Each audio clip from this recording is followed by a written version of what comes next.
Okay, real talk. You're sitting in a meeting and someone says, that's just the policy. And something inside you, something deep, almost primal, immediately wants to find a way around it. Not because you're trying to be difficult, not because you didn't hear them, but because the moment someone tells you this is the rule, some part of your brain quietly whispers, but why though? Sound familiar? If it does, you've probably spent a good chunk of your life being labeled as difficult, rebellious, or that person who just can't follow instructions. And here's what's fascinating. What's actually going on inside your head has very little to do with being difficult and almost everything to do with how your brain is fundamentally wired. Today, we're going deep on the psychology of people who hate following rules, and I promise you, by the end of this, you're going to see yourself or someone you love in a completely different light. Let's start with a scenario. Imagine you're 5 years old. You're told not to touch the cookies on the counter. Your parents leave the room.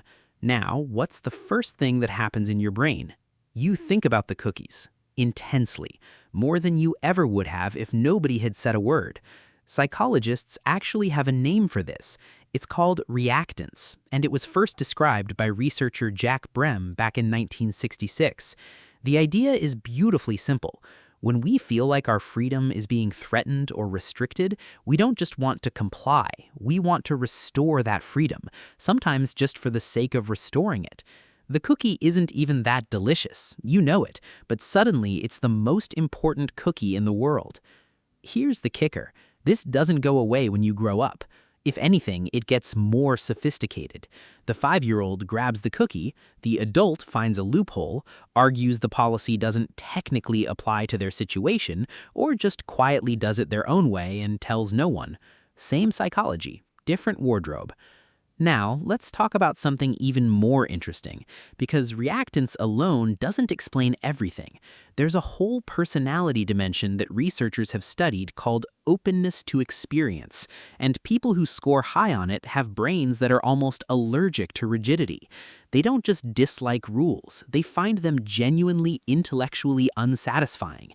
Rules, to them, feel like someone handing you a map of a city you've never visited and saying, these are the only streets worth walking, and their brain just rebels against that limitation instinctively. These are often the people who become artists, entrepreneurs, activists, and innovators. History is absolutely littered with them. Steve Jobs was famously described as someone who operated in a reality distortion field. He simply refused to accept the constraints other people took for granted. Picasso said, "Learn the rules like a pro so you can break them like an artist." Rosa Parks didn't just accidentally refuse to give up her seat. She had a long history of quietly, deliberately refusing to accept the rules of a system she found morally wrong. The rule resistance wasn't a flaw, it was the engine. But let's get honest for a second, because this isn't just a celebration of rebels. There's a more uncomfortable piece of the puzzle. Some people don't hate rules because they're visionary thinkers. Some people hate rules because following them feels deeply unsafe. Think about this. If you grew up in an environment where the rules changed constantly, where authority figures were unpredictable, or where following the rules didn't actually protect you, your nervous system learned something important. It learned that rules are not reliable signals of safety. They're just power structures. And your brain, being the survival machine it is, decided the smartest thing to do was never fully surrender to them, because last time you did, it hurt. This is actually well documented in attachment theory and trauma research. People who grew up in chaotic or controlling households often develop what psychologists call a counter-dependent style. They instinctively push against authority, not because they're immature, but because their early experiences taught them that compliance could be dangerous. The defiance isn't the problem, it's the solution their brain invented to keep them safe. And that's worth sitting with for a moment.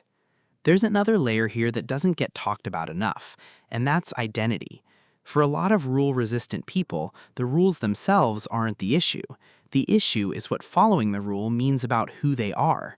Rules, especially social ones, often carry an implicit message: you should be like everyone else. And for people with a strong, independent sense of self, people who have worked hard to figure out who they are, compliance can feel like erasure.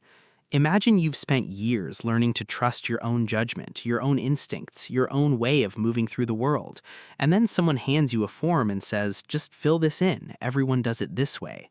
To you, that's not a neutral request. That feels like being asked to shrink, to conform, to become a little less you. And your resistance isn't stubbornness, it's self-preservation. Psychologists sometimes describe this through the lens of autonomy, one of the three core psychological needs in self-determination theory, developed by Edward Deci and Richard Ryan. When our need for autonomy is threatened, when we feel like we're being controlled rather than choosing, our motivation collapses, our resentment rises, and our creativity shuts down. We're not wired to thrive in cages, even comfortable, well-intentioned ones. Here's where it gets really interesting, though. Rule-resistant people don't actually hate all rules. Pay attention to this. Ask someone who hates workplace bureaucracy whether they show up on time to things that matter to them. Often, yes. Ask the person who refuses to follow social scripts whether they have a fierce personal code of ethics. Almost always, yes. The issue was never rules. The issue is external rules they didn't choose. There's a beautiful distinction between autonomy and anarchy. The people we're talking about, truly psychologically rule-resistant people, they typically have an incredibly strong internal compass. They're not chaotic, they're self-governed. They just deeply, fundamentally believe that the best rules are the ones you reason your way into, not the ones handed to you with the expectation of silent obedience. And honestly, there's something philosophically coherent about that. From Kant to contemporary moral psychology, there's a long tradition of thinking that the highest form of ethical behavior isn't compliance. It's understanding why something is right and choosing it freely.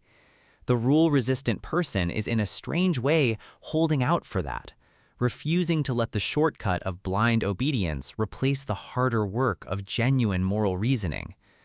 Of course, this creates problems, real, practical, sometimes career-ending problems, because we live in systems, institutions, bureaucracies, and those systems were not designed for people who need to understand the why before they move. They were designed for throughput, for scale, for predictability. So if you're someone who struggles with this, if you've been written off as difficult, been passed over for promotion, lost friendships over your refusal to just go along, I want you to hear this clearly. The struggle is real. The friction you cause in systems isn't imaginary, but neither is the value you bring. Rule-resistant thinkers are disproportionately represented in every field that ever changed something. That's not a coincidence, that's causation. The trick, and I know this sounds almost irritatingly simple, is learning to pick your battles with intention rather than reflex. Because reactance, at its worst, is reactive. It's your brain on autopilot pushing back against anything that feels like a constraint, even when the constraint doesn't actually threaten what matters to you. The growth edge for rule-resistant people is developing the discernment to know, is this rule actually worth resisting, or am I just reacting? So let me leave you with this thought. The next time someone calls you difficult, the next time you feel that familiar surge of resistance when a rule lands in your lap, don't immediately judge it as a flaw. Pause. Ask yourself where it's coming from. Is it reactance? Is it a deep need for autonomy? Is it a nervous system that learned long ago that compliance wasn't safe? Is it your identity pushing back against erasure?